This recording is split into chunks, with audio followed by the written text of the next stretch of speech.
Hello students, पिछली कक्षा में पिछले वीडियो में हमने रविन्द्रनाथ टैगोर के जीवन के बारे में चर्चा की और उनके शैक्षिक सिद्धांत और शिक्षा दर्शन पर उनका क्या विचार थे उनके उस पर चर्चा की। आज हम देखते हैं उनकी पाठचर्चा या कैरिकुलम। यदि हम बात करते हैं टैगोर जी की, तो टैगोर ने तत्कालीन उनकी समकालीन पाठचर्चा थी, उन्होंने उसको दोष मुक्त बताया और एक व्यापक क्रिया प्रधान पाठचर्चा की रचना की। उन्होंने पाठचर्चा में इतिहास, भूगोल, प्राकृतिक अध्ययन, साहित्य, भाषा, संस्कृति से जुड़े हुए विषयों को उन्होंने शामिल किया और उनका कहना था कि पाठचर्चा में कृषि कार्य, वस्तुओं का संग्रह, नृत्य, बागवानी, अभिनय तथा नाटक आदि को शामिल किया जाना चाहिए। ठीक है, अब हम बात करते हैं, ये था उनका कैरिकुलम पाठचर्चा। यदि हम बात करते हैं उनकी शिक्षण विधियों की, तो उनकी समकालीन जो शिक्षण विधियाँ थीं उन्होंने कहा था कि जो शिक्षण विधियाँ हैं वह नीरस हैं, अर्थात उनमें कोई रुचि नहीं है। तो उन्होंने उन शिक्षण विधियों की आलोचना की और उन्होंने कहा शिक्षण विधियाँ इस प्रकार की होनी चाहिए जिससे कि बालक में आवेग का विकास हो। ठीक है, वह रुचिपूर्वक और आवश्यकतानुसार उनमें आवेग हो, जिससे कि बालक रुचिपूर्ण तरीके से शिक्षा ग्रहण करे। तो सबसे पहले उन्होंने जो शिक्षण विधि बताई थी वह थी उनकी क्रिया विधि, एक्टिव मेथड। अर्थात कि बालक जो भी शारीरिक क्रिया करता है, जब कोई बालक शारीरिक क्रिया करता है तो उसका मस्तिष्क और शरीर दोनों पर प्रभाव पड़ता है।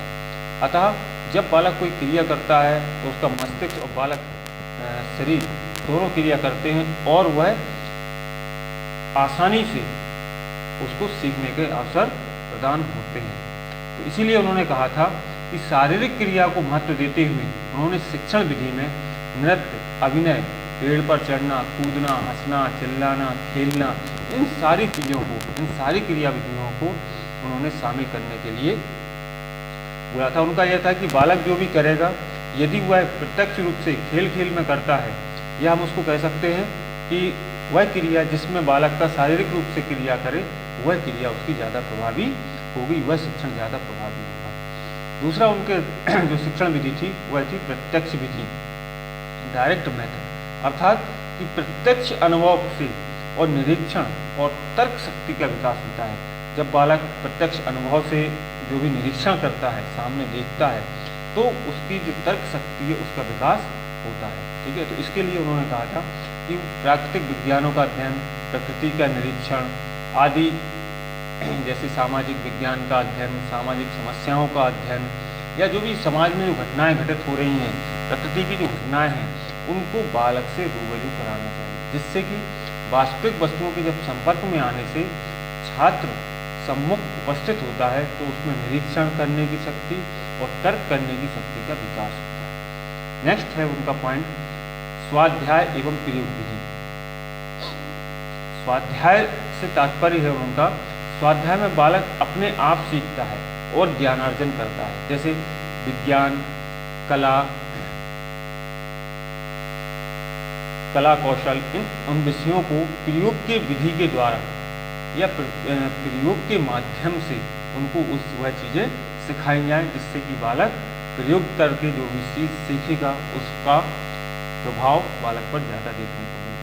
नेक्स्ट जो अंतिम उनकी जो विधि थी, शिक्षण विधि, वह थी वाद विवाद तथा प्रश्नोत्तर विधि। तो टैगोर जी का कहना था कि ज्ञान उस समय तक तर्क रूप में आत्मसात नहीं होता जब तक कि उस पर उचित ढंग से बातचीत या विचार विमर्श नहीं किया जाए। अर्थात जब किसी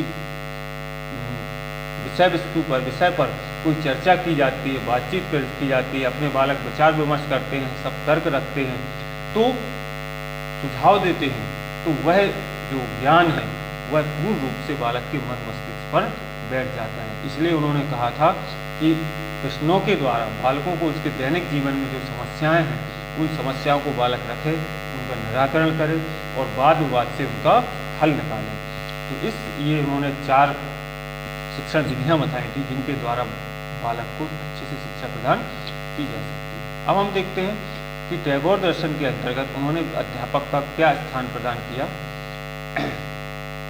टैगोर जी का मानना था कि शिक्षा जैसा, उन्होंने शिक्षा को एक पुनीत कार्य के रूप में देखा। उन्होंने कहा था कि शिक्षा एक पुनीत कार्य है और यह एक केवल शिक्षक के द्वारा ही किया जा सकता है। ठीक है, उन्होंने इस उत्तरदायित्व को,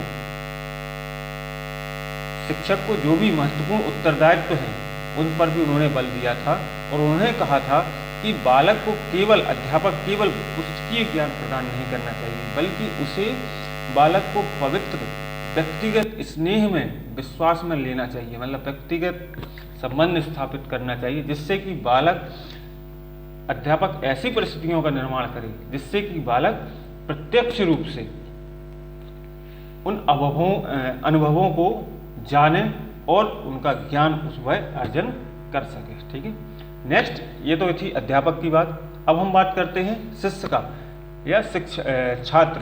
तो छात्रों के लिए टैगोर जी ने कहा था कि छात्र अपनी शिक्षा को वास्तविक जीवन से जोड़ने का प्रयास करे, अर्थात कि जो भी वह पढ़ रहा है उसको वह अपने जीवन से जोड़ने का प्रयास करे और राष्ट्रीय चेतना जागृत होना चाहिए बालक के अंदर। बालक को बालक में विनम्रता होना चाहिए, अनुशासन, आंतरिक बल, आत्मानुभूति, वैज्ञानिक दृष्टिकोण, विचारों की स्वतंत्रता आदि इन गुणों का बालक के अंतर्गत बालक को कल्पना करना चाहिए और उसको स्वाभाविक रूप से अपना पक्ष रखने का भी रखना चाहिए, जिससे कि उसकी जो भी शंकाएं हैं, जो भी समस्याएं हैं, वह उसकी शांत हो सके। अब हम बात करते हैं अनुशासन की। तो टैगोर जी ने कहा था, टैगोर जी ने लिखा हुआ है अपनी पुस्तक में, उन्होंने कहा था कि बालकों को कठोर दंड देते हुए देखकर मैं शिक्षक को ही दोषी पाता हूँ। उन्होंने उनके, हमारी टैगोर जी के शब्दों में कहें तो उन्होंने कहा था कि बालक को कठोर दंड देते हुए देखकर मैं शिक्षक को ही दोषी पाता हूँ। अर्थात उन्होंने कहा था कि अनुशासन को एक नैतिक मूल्य आदर्श माना है।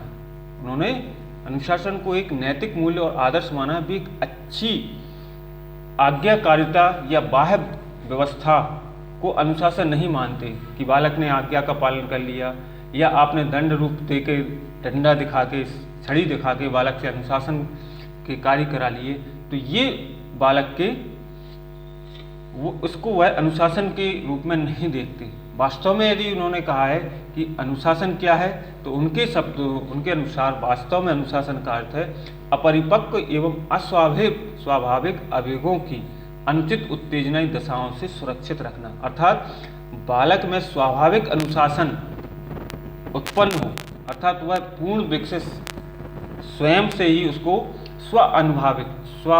हम इसको कह सकते हैं स्वाभाविक रूप से वह अनुशासित हो, अर्थात उसे कोई बाहरी दबाव न देकर वह स्वयं ही अनुशासित रहने का कार्य करे। ठीक है, नेक्स्ट हम बात करते हैं परीक्षा की। तो टैगोर जी, चूंकि टैगोर के समकालीन जो परीक्षा प्रणाली थी वह रटने पर आधारित थी, अर्थात याद करके बालक अपने प्रश्नोत्तर या एग्जाम में देते थे। तो उनका यह मत था कि बालक परीक्षा जीवन में वास्तविकताओं पर आधारित होना चाहिए, अर्थात उसका मूल्यांकन वास्तविक बालक से ही मूल्यांकन होना चाहिए। अर्थात कि हम कह सकते हैं कि परीक्षा बालक की रुचियों और आवेगों के अनुसार होना चाहिए, मतलब बालक की जो रुचि है उसकी परीक्षा बालक की होनी चाहिए। ठीक है, इसीलिए उन्होंने कहा था कि बालक को अवसर प्रदान किए जाएं और उसको प्रत्यक्ष रूप से उसके ज्ञान का आकलन किया जाए। ठीक है, नेक्स्ट पॉइंट है, आता है उनका स्त्री व जन शिक्षा। तो टैगोर जी का मानना था कि स्त्री शिक्षा के प्रसार के लिए ज्ञान के क्षेत्र के आधार पर पुरुष और स्त्री दोनों में कोई अंतर नहीं होना चाहिए, अर्थात कि वह पुरुष और स्त्री दोनों को ही समान रूप से शिक्षा के लिए प्रोत्साहित करते थे। और उनका यह मानना था कि शिक्षा अनिवार्य होना चाहिए, सबसे पहला तो मातृभाषा में होना चाहिए, दूसरी अनिवार्य होना चाहिए और निःशुल्क होना चाहिए, जो कि जन सामान्य तक पहुँचे और जन सामान्य को प्राप्त कर सके। Okay, thank you.